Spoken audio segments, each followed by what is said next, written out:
programs offer many languages. Please visit suprememastertv.com/schedule. Nos programmes offrent plusieurs langues. Veuillez visiter suprememastertv.com/schedule. Nuestros programas ofrecen varios idiomas. Visite suprememastertv.com/schedule. Наши программы предлагают много языков. Пожалуйста, посмотрите suprememastertv.com/schedule. As he was working with her, he was thinking about how hypocritical it is for him to give this calf so much love and so much care, and then in 2 years he would just have to send her to the butcher shop and slaughter her. Farmhouse Garden Animal Home. From Slaughter to Sanctuary, Part 1 of 3. Continue watching to find out more.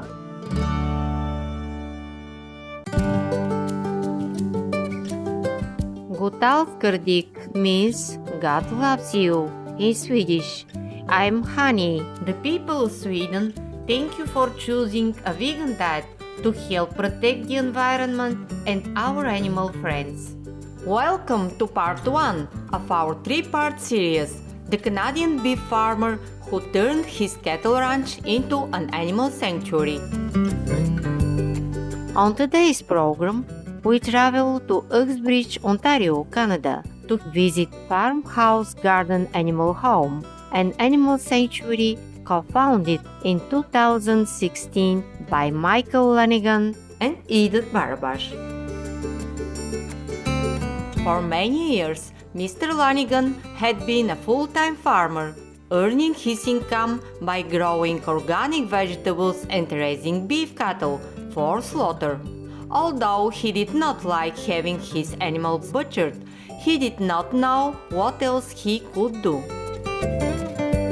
However, 2 events made Mike deeply question the ethics of his livelihood and inspired him to create an animal sanctuary for his cows. The first event was the birth of a calf named Hope. Edith explains.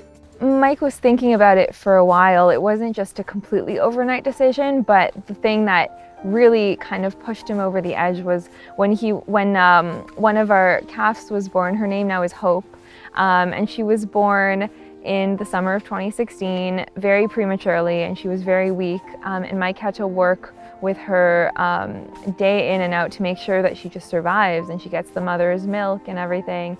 And as he was working with her, he was thinking about how hypocritical it is for him to give this calf so much love and so much care, and then in 2 years he would just have to send her to the butcher shop and slaughter her.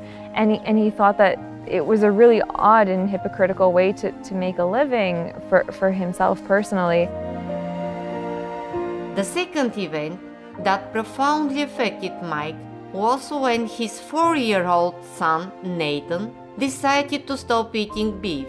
Edith shares this story. So his son Nathan is so compassionate and he's so sweet. From what I remember, his son just one day asked, where the beef comes from, and Mike and his wife told him, it's from the cows. And his son asked, is it from our cows, like the ones that we take care of? And Mike said, yeah. And then he refused to eat it after that. So I think children have such an innate connection with animals, and it's hard for them to eat animals once they put a face to it. I think with everybody, really, once they put a face to the animals that they eat, it changes things a lot. I think it made the whole family really step back and think about it. And of course, Mike eventually realized that himself too. These 2 events, the birth of Hope and Nathan's refusal to eat beef, caused Mike to have serious doubts. Why was he killing the cows that he loved? Was there something else he could do? He shared his concerns with Edith. And that's when he started having these doubts, and he came to talk to me about it. I had already been vegan and been engaged in animal rights for a few years before this happened. And when Mike was telling me that he was having these second thoughts about slaughtering the animals, I thought it would be such a great opportunity to make this about something bigger than just us, to create something that's educational and that would inspire people. So, I mean, we have the land, the animals are here, we're able to rescue them, and we thought it would just be such a great opportunity to do something. After much discussion, Mike and Edith decided to found an animal sanctuary where the cows could live out the remainder of their lives in peace. But how would they manage financially? Not only would Mike lose the income from selling the cows, but it would be expensive to continuously feed and care for them. How could they survive? It's very difficult because the animals eat between 1 to 2 big hay bales a day. It costs us well over $100 a day to feed them, and that's not including, maintaining our infrastructure and veterinary costs and all of the other things associated with running a sanctuary. I didn't really know what I was getting into at the beginning. It was really all such a learning experience for me. But it was really daunting to think, well, we're obviously not profiting off of the animals. So Mike still runs his vegetable garden, and that's how he makes his money. And it's completely separate from the sanctuary. He makes his living off of the farm at the farmer's market, and then we fundraise separately in order to help feed the animals. So it's now 2 separate operations, and fundraising for them is always a challenge because it costs a lot to run an animal sanctuary, but we have amazing supporters and a really creative volunteer team. So we've been able to do it so far.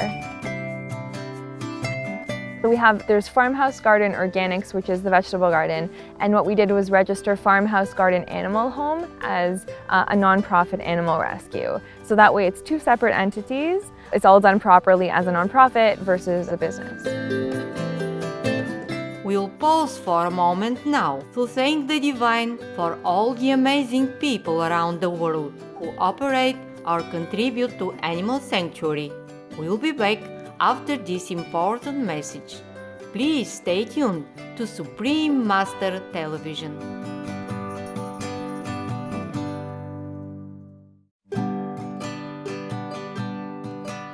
Welcome back to our program.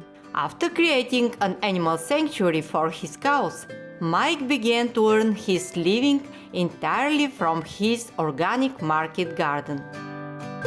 Edith next explains what crops he grows. Basically anything that'll grow in Ontario. There's root crops, beets, parsnips, carrots. There's leafy greens, so a lot of lettuce, kale, spinach. Mike's spinach is famous in our community because it's so delicious. Yeah, basically any vegetable that'll grow here, Mike will grow it. And it's such a great mixed farm, and Mike puts so much care into making sure that it's environmentally friendly, that it's sustainable, all organic, and something he really cares about is making sure that it's good for the ecosystem as well. He really cared about the health of his customers as well. He wanted to make sure that the products that he's bringing to people are of the highest standard in terms of health and also environmental sustainability. So Mike's been selling at the same farmer's market for I think over 30 years now, and he has such wonderful supportive clients who are always there and always want to support small farmers and organic agriculture. So I think it's going well for him. Now because of COVID-19, he's had to downsize a little bit. It's been really difficult for farmers markets because of all the restrictions on them. So it's been a bit of an off year, but for the most part, we have really great customers that come to the market every single week.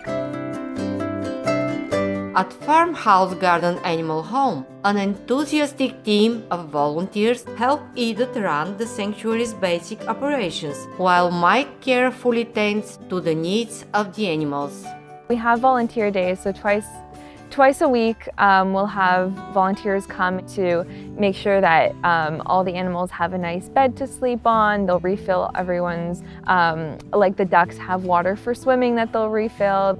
they'll check on things to see what needs repair or maintenance. So the volunteers have their chores, and then Mike daily does his rounds to make sure everybody has food and water and is comfortable, and also does the crop or the pasture rotation, right? So the cows will move around from pasture to pasture in order to avoid ruining the grass, because if the cows are in one spot for a long time, it'll completely destroy the ground there.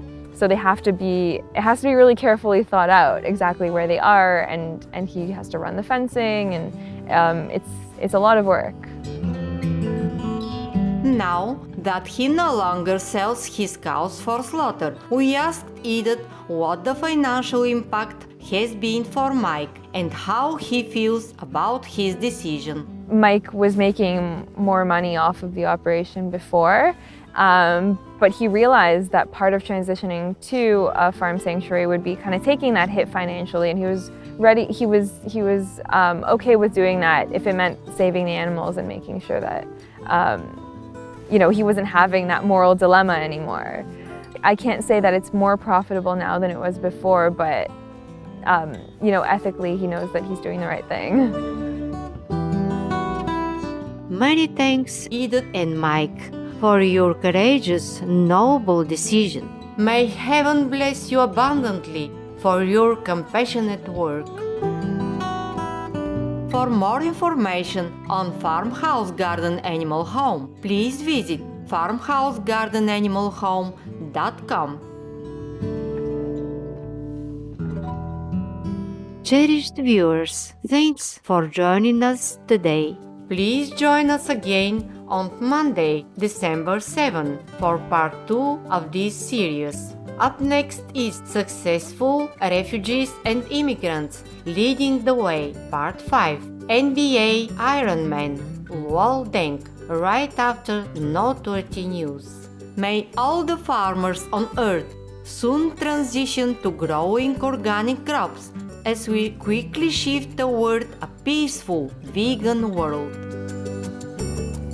Our programs offer many languages. Please visit suprememastertv.com/schedule and suprememastertv.com/PE.